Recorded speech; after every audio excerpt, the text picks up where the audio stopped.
কত সুন্দর মা মেয়ের কত সুন্দর দুষ্টমি। দেখো কি অবস্থা। শুধু দুষ্টমি করতে মন চায় সারাদিন, আর কিছু করতে মন চায় না তোমাদের? করো করো, দুষ্টামি করো, দেখি তোমরা কত রকমের দুষ্টামি করতে পারো।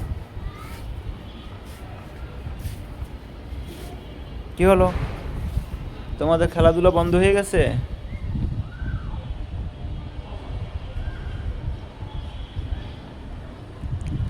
এটা হচ্ছে ওদের বাবা। তো বাবা মেয়ের এবং ওয়াইফের কালার সব এক। যেমন বাবা তেমন তার ওয়াইফ, তেমন তার ছেলে মেয়ে, শুধু এইটা আলাদা। সে ব্যস্ত আছে, কাজ করতেছে।